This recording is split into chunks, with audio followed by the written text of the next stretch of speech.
তো এই দেখো, অভাবের তাড়নায় আজকে ছাগল দুটো বেচে দিলাম। কি করব বলো, খুব মায়া লাগছে, মন খারাপ করছে, কিন্তু তবু তো কিছু করার নেই, বিক্রি তো করতেই হবে না, গরিব মানুষ আমরা।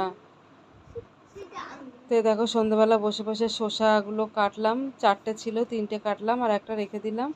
আর এটা হচ্ছে বিট নুন, সে বাদাম কিনে এনেছিল আমার শাশুড়ি আগের দিন, দুটো মোড়কে বিট নুনটা দিয়েছিল। তো একটা খেয়েছিলাম, বাদাম খেয়ে ভাল লাগছিল, আর একটা রেখে দিয়েছিলাম যদি কিছু খেতে হয়। তো আজকে কাজে লেগে গেল নুনটা। তো এই দেখো, আমি এই শসা দিয়ে এখন হবে না সব কটা খাওয়া, যে কটা হয় তবু বিট নুনের গন্ধটা খুব ভাল লাগে। Hello guys, good evening. কেমন আছো তোমরা সবাই? আশা করি অনেক ভালো আছো, আমিও ভালো আছি। আমার ব্লগে তোমাদের অনেক অনেক স্বাগত, অনেক অনেক ভালোবাসা। তো আজকে আমার মনটা একটু খারাপ খারাপ, তবু মন খারাপ থাকলেও ভালো থাকতে হয়। তো এই দেখো, সন্ধ্যাবেলা চা খেলাম, চাটা খেয়ে নিয়ে তো এই দেখো এখন শসা শসা মানে চারটে শসা ছিল, কি সুন্দর কচি কচি দেখো শসাগুলো, এই দেখো। তো শসাগুলো আমার না এই কচিটাই ভালো লাগে, এরপর মানে একটা দিন চলে গেলে লাল হয়ে যাবে, বীজ হয়ে যাবে, তখন আর ভালো লাগে না। তো তারপরে ছিল বাদামের, সে আগের দিন বাদাম ভাজা এনেছিল, তো বাদাম ভাজার দুটো মোড়কে বিট নুন ছিল। তো আমি একটা মোড়কে খেয়েছিলাম আর একটা মোড়কটা রেখে দিয়েছিলাম। তো সেই মোড়কের বিট নুনটা এখন বের করে খাচ্ছি।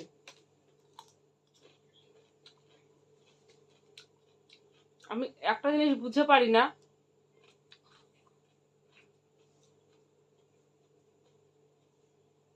যখন এই গরমকালে কোথাও বেড়াতে যাই, শসা বিক্রি হয়, ট্রেনে বলো, বাসে বলো, বাজারে বলো, শসা এরকম ছাড়িয়ে কেটে বিক্রি করে। সেই শসাগুলোর কি সুন্দর সেন্ট বেরোয়, ভুরভুর ভুরভুর করে, কি দারুণ লাগে। কিন্তু বাড়িতে কাটলে সেই সেন্টটা হ্যাঁ থাকে, হালকা হালকা থাকে, কিন্তু সেইগুলোর মতো কিন্তু সেন্ট থাকে না। তো তো কি ওগুলো কি জিনিস আর এগুলো কি জিনিস আমি বুঝতে পারি না, যে এইগুলোই মানে এতটা গন্ধ, ওগুলো দূর থেকে কি সুন্দর সেন্ট আসে।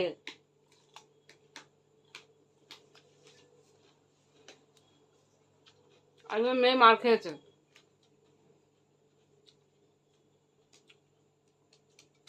তো তারপরে হলো কি,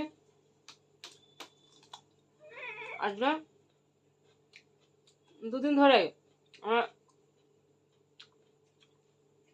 দুটো ছাগল ছিল, ছাগল দুটো, একটা ছাগলে খুব জ্বালাতো, মেয়ে ছাগল। তো ফেলে ঝেলে একাকার করতো, আর একটার বাচ্চা হয়ে মরে গেল, সে মনে হয় বাচ্চা হলে ভালো হবেও না, কারণ প্রথমে তার ওই রকম বালতি বালতি জল, বাচ্চা দিকে ছোট্ট ইঁদুরের মতো। কি করবো আমি ওই ছাগল নিয়ে, কি করবো বলো? কিন্তু কালো ছাগলটার জন্য আমার খুব মন খারাপ করছিল, সুন্দর চেহারা হয়েছিল, দুটোরই সুন্দর চেহারা হয়েছিল। তো যতই হোক, মানে মায়া লাগে জানি।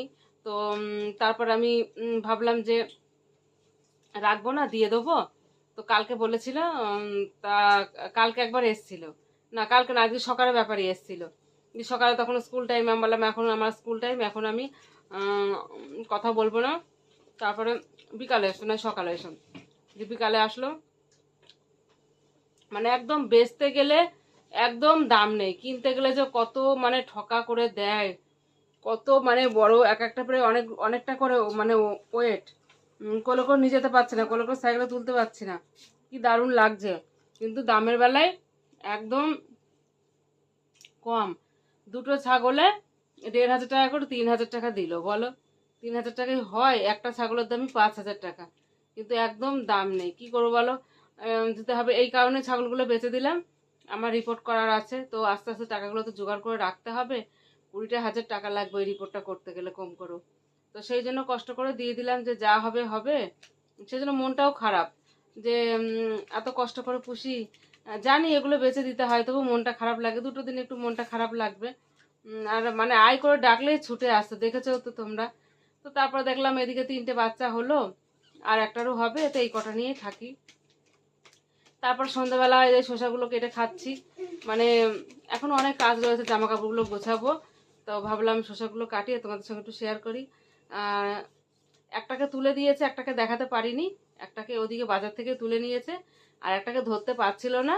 তখন আমি এবার আই আই করে ডাকলাম, ডেকে নিয়ে ঘরের মধ্যে ঢোকালাম, খাবার দিলাম, তারপরে ধরলো, ধরে নিয়ে গেল, ওটাকে দেখাতে পারলাম, আর একটাকে দেখাতে পারিনি, কেননা আমি আর বাজারে যাইনি, মনটা খারাপ লাগছিল, যে নিয়ে চলে যাচ্ছে, মনটাও খারাপ লাগছে, ওই জন্য দেখতে গেলাম না, না যদি মনে করতাম ওখান থেকেও ভিডিও করতে পারতাম, কিন্তু ভিডিও করাটা আমার কাছে বড় কথা নয়, বড় কথা যে পুষি মন খারাপ করছিল। তো যাই হোক, সবাই ভালো থেকো, সুস্থ থেকো। আজকের ব্লগ এইটুকুই তোমাদের সঙ্গে শেয়ার করলাম, মন খারাপটা। তো বাকি গল্প আবার নেক্সট ব্লগে। তো বাই বাই।